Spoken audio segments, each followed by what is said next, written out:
Good evening and welcome back to another video. Good evening, good morning, depending on what time you listen.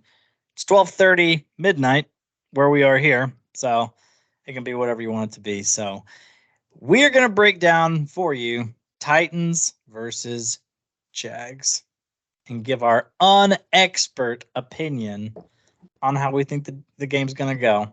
So welcome in. It's going to be a great time. Yes, I agree with all that. Sadly, though, it's not as exciting talking about the Titans when we all 3-6. But hey, we got a job to do. We're gonna be here talking about the Titans no matter what we go. Yeah, right. I guess so. So before we go ahead and hop right in, I just want to give a quick shout out to JP in the comment section. It's been nice talking back and forth a little bit with your comments on the videos here, the last couple we've put up. Full transparency, I thought it was Josiah at first because Josiah's initials are JP. I was like, did he really create a fake account just to make me think somebody was actually watching? I'm not that dumb. Well, not trying to say his comments are dumb, but I mean, I'm not that dumb to make a fake account. And okay. Yeah, I do want to clarify that before you. Yeah. I was like, his thoughts are way too coherent to be Josiah, so it couldn't possibly be him. But yeah, we appreciate you. Hopefully, we don't run you off with our rambling, our dog kicking and rabbit chasing that we typically do, because we've kind of figured out the best way for us to do these shows is for it to be as unscripted as possible. Because used to, when we first started, like if you were to go back a year ago when we were previewing like the Eagles game, the whole show was just segments and it was a little bit too robotic. So we kind of gotten to the point where we try to have as little rules as possible to let for a little bit of free range wandering, I guess. I don't know. So anyways, now that we're about 3 minutes into the video and we haven't said anything, let's go ahead and hop right on in. It is Titans v Jags. I'm going to quickly as I can run through this injury report. Out for us is going to be Treylon Burks. Even though there's been reports coming out, I should have pulled it who it was, saying that he could be out a month to out for season. So this isn't an ordinary concussion. No, it's not. Yeah, that's what I thought when you told me about that off air. I was thinking the same thing. Like, if he's got a concussion, how the heck is this going to keep him out all year?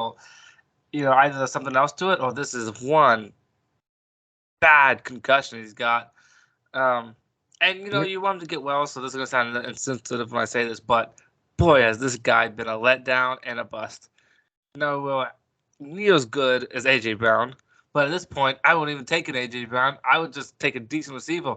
He has 500 yards in the season, 2 seasons basically, if this is where his season ends, because he only has 100-something yards this year. So, yeah, 122. I wish I could have seen. Yeah, I wish I could have seen where I found that, because I was looking it up, and all the only articles I'm seeing on Treylon Burks is that he's out for this game. It's not necessarily saying anything about his whole season outlook. Should have dug that up. But anyways, too late. He's out for this week, and that's all that matters. Andre Dillard also out with a concussion, which this is maybe a terrible thing to say out loud, but I'm glad, because I would rather see Dylan Radins or even give Jalen Duncan a shot to see. Because let's be honest, if this season's over, technically seeing what we have in these young people is the most important thing. I agree with that. So us getting Andre Dillard, who's just a retread and who's been awful up to this point, like what are we getting out of that? I'd much rather like to see if Jalen Duncan was a late round hit, or if Dylan Radins ends up being a good left tackle. Because he says it all the time. Almost every time he gets interviewed, he always says, I'm a left side player. I do better on the left side, which is funny because I think he plays right guard more than he's played anything for us. But anyways, he always talks about the fact he's better on the left side. Technically, he was a tackle in college. My problem is I feel like he's too small. He looks really small to me. He is small to be a tackle. But I mean, if nothing else, let's just see what he has. Let's just see what he has. What we got to lose. So I say him and Jalen Duncan, and even if Dillard's healthy, I would rather just not see Dillard on the field ever again. All right. At least not for us. Brunskill's questionable. Luke Gifford, also questionable. There's one more out. Who was that? Oh yeah, that's the one I don't like. Sean Murphy Bunting is out again. Apparently he had a surgery. Oh well. Yeah, so apparently it was hurt, and he tried to play through it with the Steelers, and he re-hurt it and left the game really early. And then after the Pittsburgh game, sometime he got a surgery done. So hopefully he'll be back the next game. But yeah, so he's also out, and that's all there is. Nobody else has any designation. As far as the Jags, they have 2 out and 4 questionable. The 2 out is wide receiver Jamal Agnew and cornerback Tyson Campbell. And then questionable they have Parker Washington, Roy Robertson Harris, Zay Jones, Anton Harrison. Besides Zay Jones, I don't even know if I know any other ones. So nothing too major besides Brunskill questionable. Hopefully he's a go. And then Sean Murphy Bunting being out complicates things because that probably means we'll get a heavy dose of Trey Avery. He hasn't done terrible, I don't think, but Who, Trey Avery or Bunting? Trey Avery. Has he done bad? At least I met him at a couple good plays. I think maybe it was last week. I don't think he's been too impressive by any means. Got it. By the way, I was reading up on the Jags earlier today, and I did see that, and maybe the report you have is older. I don't know, but this morning they put Trevor Lawrence knee on the injury report. Trevor Lawrence? Yeah. I know he's been banged up. Uh-huh. I know he's been banged up. Their offensive line's nothing too impressive. But kind of like Will Levis technically has been on the injury report for 2 weeks straight with a foot injury. But I think it's one of those situations where their availability's never been in question. But yeah. Well,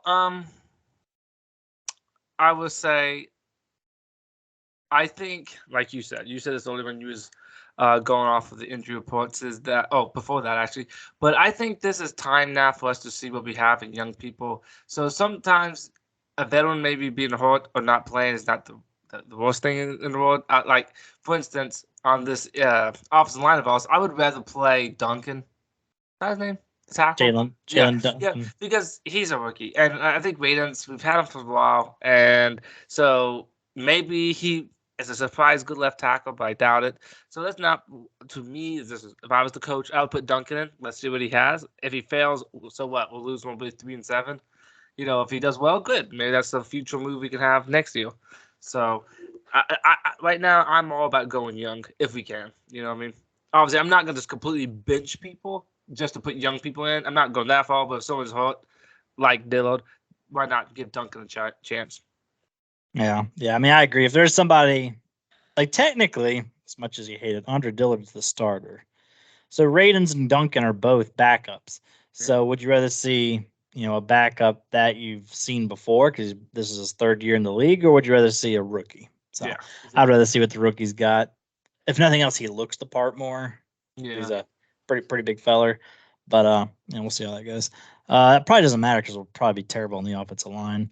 Tavon Austin hasn't been as advertised. He's been solid, but when you're first overall pick, now you're in your 2nd year, he's fine, but overdrafted. But they didn't really have much of a choice because they had their quarterback. But nobody wanted to trade up because that was the Kenny Pickett, Malik Willis, Desmond Ridder, Sam Howell draft. So nobody was trying to trade up to first overall to get one of them quarterbacks. So Josh Allen's still good as well. I'm sure they're going to feast. They're going to feast on that O-line of ours, whoever we decide to trot out there. Real quick, Trayvon Austin, I just looked him up. Oh, Trayvon Walker, sorry. And he has 3.5 sacks last year, 3.5 this year. So that's a little of a letdown to be drafted where he was drafted. But anyway, yeah, sorry, continue where you was. I just kind of briefly breaking down the fact that it doesn't matter who we march out there on offense, they're probably going to spank our offensive line. Yeah, our offensive line's awful. And that's a letdown because I think we all agree the number one thing we want to see is what does Will Levis have? Is he somebody we want to build for the future, build around him, or do we try to look somewhere else? But I think Pittsburgh and Atlanta, We saw, some goods and some bads, especially in the Pittsburgh with the good and bads, because Atlanta, there wasn't that many bads. But he got so much pressure on his face, it was hard to know anything last week. You know what I mean?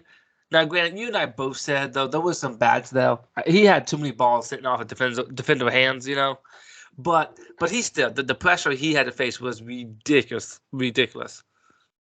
I mean, I agree. I remember I said the same thing when we went against the Browns this year, where I said, I don't even know how to give Ryan Tannehill a grade because we only put up 3 points. So that's terrible. I was like, but he got smacked as soon as he snapped the ball every single play, and there was 0 run game. I was like, so I don't even know how you rank him, how you rate him, because that could have been, Tom Brady. I don't even know what the heck he would have done. Prime Tom Brady. And I don't even know what he would have done. That's kind of how I slightly feel about Will Levis last week. So my biggest, I guess, desire for this game is I need us to give Levis time because I want to get this guy some experience. Sorry.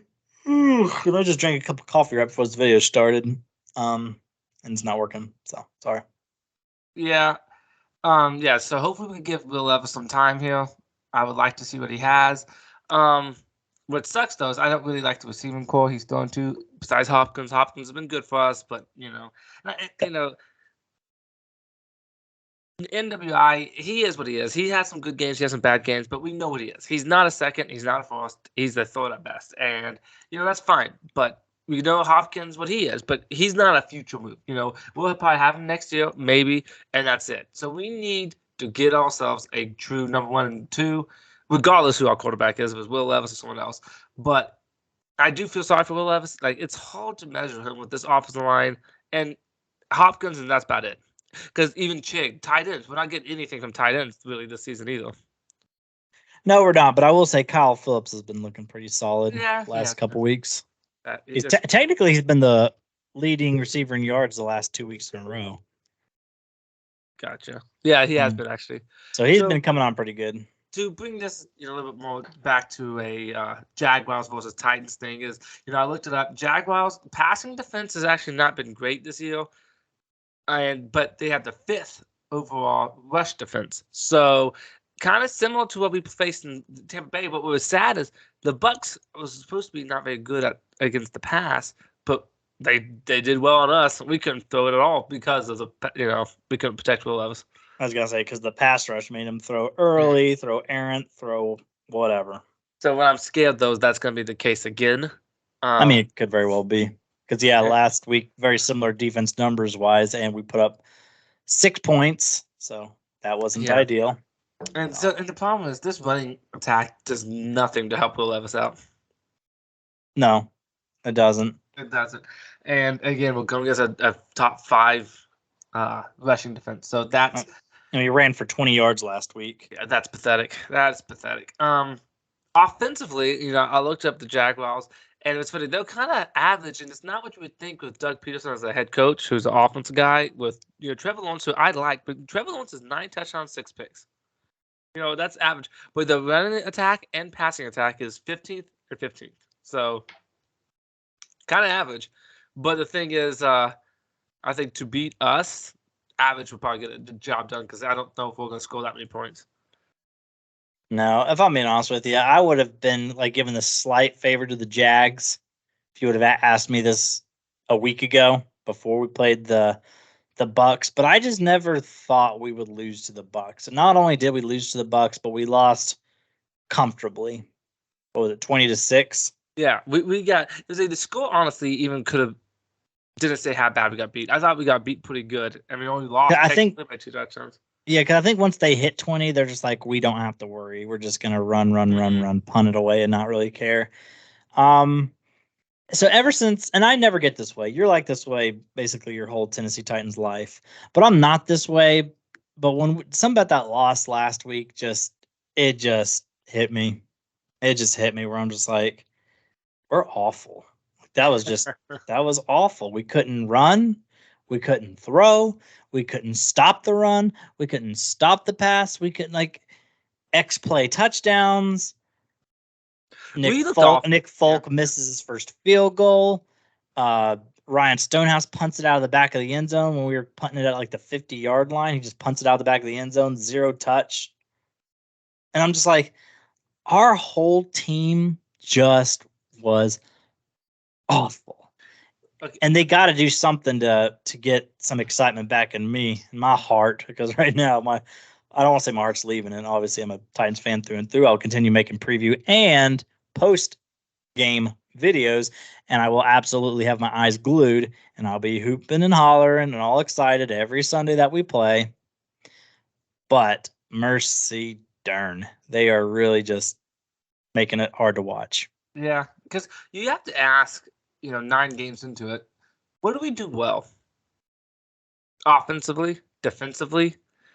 Because we at first was like, at least we could stop the run, but we can't really do that anymore.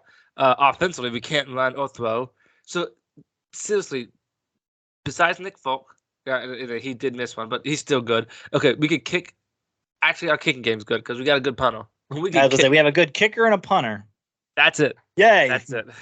We can't do anything well. That's what's annoying me. Is like, I don't want to get an off-season conversation, but we got so many holes and stuff to fix. But that's a whole nother conversation. I guess we don't want to chase that rabbit. Yeah, I'm really thinking / hoping that 90% of our problems on offense comes from our possibly the worst offensive line in the league. That makes it where we can't run or pass. Yeah. I'm hoping. It's pathetic. But I would say I just looked up the Jaguars. This is kind of funny. Offensively, points per game, they're 15th. Defensively, what they allow points per game is 15th. So they're 15th in the offense, or in passing and defense and points on both sides of the ball. They look at the average, which would be 6-3. So you'd think they would be more average, like, I don't know, 5-5, something like that. But 6-3. It's kind of like the Steelers. I think they have a really bad negative point differential, and they're 6-3. Yeah, that's true. What's another thing that I think makes us lose this game? Well, I haven't said that yet. Normally we say that at the end, but now you know what I think. But is that they're home. Titans, we have not won a game. The last time we won a game on the road was against Green Bay Packers last year. That was the last time we won. 7-17. That was our last road win. Mm-hmm. For some reason, we just on can't Thursday night. Yeah, we cannot go on the road anymore. And now we're supposed to go to Jacksonville and maybe get a win against a division opponent. You never know with division games, but I just feel like we would have to shock me to win this game. We really would. Because I feel like we're a team on the, decline a little bit. And the Jaguars, they did lose last week, but that might be a motivation for them to kick our butt. Yeah, imagine if we both teams scored what they scored last week. We'd beat them 6-3. That'd be exciting. So I guess that's an interesting thought. Neither of these teams scored a touchdown last week. No. And you got to admit, Titans have had too many games this year without scoring a touchdown. Yeah, we didn't score none against the Saints, none against the Browns, and none against the who we just could beat by? Bucks. I'm sorry, I just had a brain fart. That's 3 already. Three out of our 9 games. Yeah, we've lost 6 of them. So yeah, literally half of our losses we never found the end zone. And all the games on the road, for some reason, our offense just goes to crap on the road. Mm-hmm. But you gotta win some of these. So maybe it's this week, but I doubt it. But we'll see. And this is a pointless stat. I don't know if we've thrown a touchdown on the road. Our one touchdown against the Steelers was a Derrick Henry run. Yeah. Our one touchdown against the Ravens was a Derrick Henry run. We didn't score a touchdown against the Browns. We didn't throw a touchdown again, or we didn't score a touchdown against the Bucks. So the only one was the Colts. Do you remember what our touchdown against the Colts was? I do not. Because we were 16 on that game too. That's our magic number, 16. I think we scored 1 touchdown and then had 3 field goals. I think Tanner. Go ahead. I would say, I just thought of this as you were talking. But Will Levis threw 4 touchdowns his first game, but he hasn't thrown one since, right? That's not good. He hasn't thrown. He didn't throw any in Pittsburgh, and he didn't throw any against the Bucks. You and I was talking about this. Sadly, and I think some of this is to blame for Will Levis, but then a lot of it's not. But he has literally started off so high and then like fall a little bit. So we'll see what I he does. agree. But to bring an answer to that last thing we're talking about, Tajay Spears ran it in. So we have not thrown a touchdown on the road this year. Has to be some sort of a record. Sheesh. That's embarrassing. It is embarrassing. Yeah, but maybe that would change this week, sorry. But I feel like with me personally, us being 3-6, that winning losing is not important to me. I mean, yeah, I would like to win, but you know what I want to see? Even if we lose, I want to see Will Levis kind of take a step up. This going down is a little concerning. Yeah, I mean, can we just lose like 21-27? 21-27. Will Levis got a 61% completion. Two touchdowns. Two touchdowns, no picks, and Derrick Henry runs one in, so we have 3 touchdowns. Can you imagine a game with 3 touchdowns? Seems insane. We can do that at home. We just do not do it. Yeah, I would say, because remember we talked about it on our recap. Our 3 home games, we scored 27, 27, 28. Yeah. And then we're a different team. We are literally a different team. The sad thing is that one of our home games was in London, so we don't even call that a home game. It's been a brutal schedule. Away against the Colts. Home, but way away against the Ravens. Then we have finally, after our bye week, we do have a nice little home game against the Falcons, but then away against the Bucks, away against the Jags. Like, it just, we don't get to play home. We've had technically 3 home games. It's insane. The sad thing is when we go back home, the season's kind of shot already. You know what I mean? So it doesn't really matter as much. But well, I would say technically, and I don't want to give us a hope, but technically we got to play the Jags this time and next time. So we beat them both times. We're only 1 game behind them, but I don't see us beating the Jags twice. No, I don't either. But here's what I could see us doing, where for no reason we beat the Jags. Like, we'd be a trap game for the Jags where they overlook us. And we beat the Jags, and we beat the Panthers, which I do predict we will beat the Panthers. Yeah. And then suddenly, instead of being 3-6, we're sitting there at 5-6. I'm like, 1 game away from being 500, and then just no reason the Colts beat us the next week and sweep us, and then we just. Well, Colts are not a bad team. They're not awful or great. They're decent, I think. I will say they've really dropped the last couple of weeks. Well, what are they? 5-5? They are, but like. They won 10-6 against the Patriots, are awful. I'll take a 10-6 win with somebody. And then they beat the Panthers, worst team in the league, and then lost. Now they did put up a decent amount of points in those losses, but they should have beat the Browns, but that was a terrible call by the refs. But anyway. But yeah, it's very much losable. But what I said about the Colts is they're not just we got that win. I mean, are they great? Maybe not, but they're definitely not great. But they're not bad. If they beat us, I wouldn't like, how did we lose to them? Like, well, I mean, we've already lost to them this year. Yeah, exactly. But like, basically what I was trying to say is Colts are very beatable. But I said, and I could see us actually get a 2-game win streak, and then suddenly they snap it, and then the rest of it just goes to crap. So I'm like, oh, great. So we win 2 games, so our draft pick's not as good, but then we end up just getting knocked out. We just that in the middle. And we've always said that's the worst place in the world to be. You want to be either one of the best or the worst, because when you're the worst, you get the draft picks, you have the cap space typically because you don't have any superstars on your team, or you're one of the best, and that's always great. But we'll just be stuck in Middletown, I guess. Yep. Yeah. So, anyways, we've been talking for 24 minutes already. What do you think the Titans need to do to get a win? Run the ball well, because obviously, one, when you can control the clock, that will help tally out the defense. But also, what Will Levis did really well against Atlanta was play action. He killed them on play action. If we can get the running game going, then we can get the play action going, and then we might have some wide open receivers for Will Levis. The last 2 weeks in Pittsburgh and in Tampa, the running game was useless and garbage, and we couldn't really get any kind of running game play action going. So I would like to see our play action come alive, but to do that, we need Derrick Henry to get more than 20 yards. So that's what I want. Get that running game going. It's going to be tough against that defense, but we got to. I think you got to open up the passing game to open up, or you got to establish the passing game to open up the running game. Like, you got to take some deep shots. If you ever just snap it, and if it's one-on-one, don't matter if the guy's covered or not. If it's one-on-one, just chuck it over there. I would say, well, plus there's a high possibility that turns into a pass interference. Happens against the Titans all the time. Yeah. Where they just throw it up. It's just an awful pass, but our guys just never turns around, just runs into the receiver, and then it's a 40-yard penalty. It happens to us all the time. Will Levis is not afraid to go deep, but sadly, the last couple weeks he haven't been hitting him. No. So, I mean, I would agree. Derrick Henry loves to go wild against the Jags, especially in Jacksonville, because that's where he's from. I don't know. I guess that's what we need to do. We need to establish one. Either establish the run or establish the pass. I prefer to do the pass to back him off of Henry and then let Henry eat, I guess.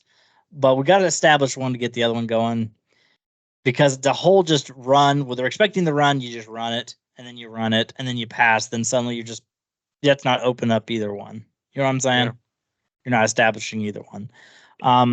So we'll see how that goes. On defense, I feel like their skill players are way better than our defensive players. That's scary, but I agree. But their offensive line's not been great, and Trevor Lawrence, because of that, has definitely had a regression from last 9 year. 9 and 6 is not great.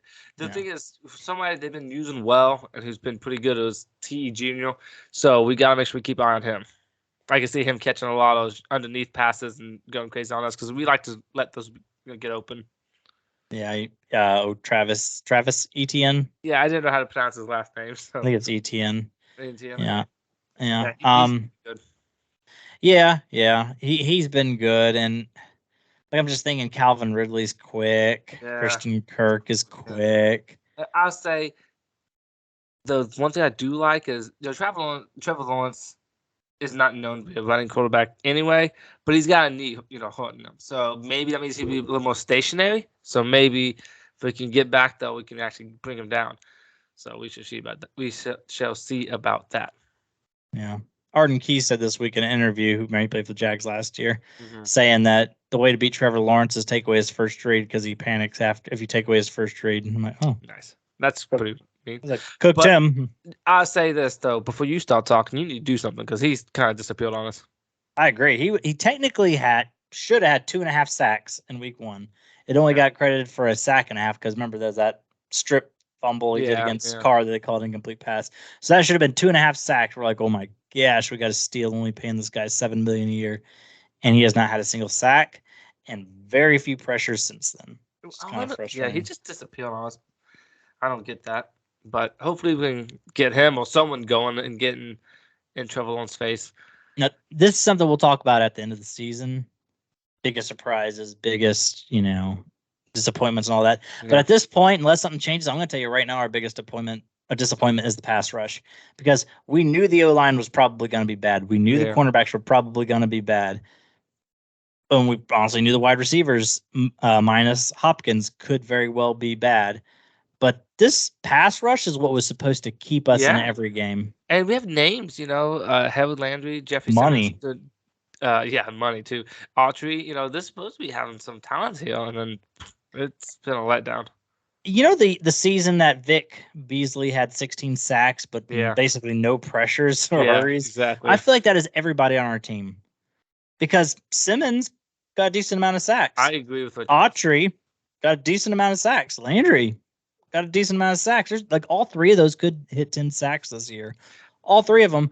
But none of them, I think they're having Vic Beasley seasons. They're either getting to the quarterback or they're taking a play off and not doing squat. I agree with that, because I saw an article saying Titans could have 3 people with 10-plus sacks. And if you just sell that, you was like, wow, they have a good pass rush. But I agree with you. It's like they get a sack or a quarterback can get a lawn chair, sit down on it, look at it, read a magazine, then get up and throw a pass. You know what I mean? It's literally it's sometimes not just about the sack, it's consistent pressure, and we do not do that. Honestly, I would say 9 out of 10 times there is no pressure. You know what I mean? Yeah. Now, this is something you can blame the entire defense on, but most sacks occur on 3rd and 10 plus. Yeah. But teams we go against are always in 3rd and 2, 3rd and 3. Yeah. So either they're just snapping, going to a quick throw, or they're just running it. So So yeah. But now that we're 30 minutes into the video, do you want to go ahead and make our score/game predictions? Yes. Go ahead. I say Jags win 21-13. 21 points because that's about what the average on offense. They're not going to, I don't think, score much more than that. And 13 points because, well, let's face it, we suck offensively. Yeah. I feel like our numbers on defense look better than we really are because technically we have not allowed a single opponent to get to 30 points. Which is really impressive. But every week I'm like, I wish our defense did a little bit better. I agree. I think it's because people do long drives against us. I'll say. Like literally our last two losses were 20 points and 20 points. Which that doesn't sound bad because honestly, like, couldn't we not score 20 points in one of those games? Apparently not. Yeah. So, anyways, my score prediction, and I have a very specific way I'm thinking of it. I think Jags win 23-13.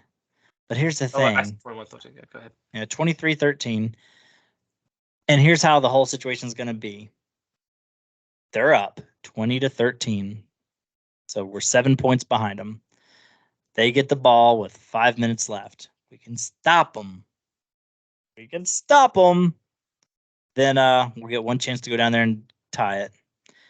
And they just kind of like the Colts did, just walk down the field. Maybe even have a situation where they're not in field goal range and it's 3rd and 4, and he play action pass and then hits somebody on the down the sidelines, gets them inside the 20. They run it 3 times, kick a field goal, and then they go up 23-13. And then I'm like, and now we have like a minute and a half. Yeah. But we need 10 points.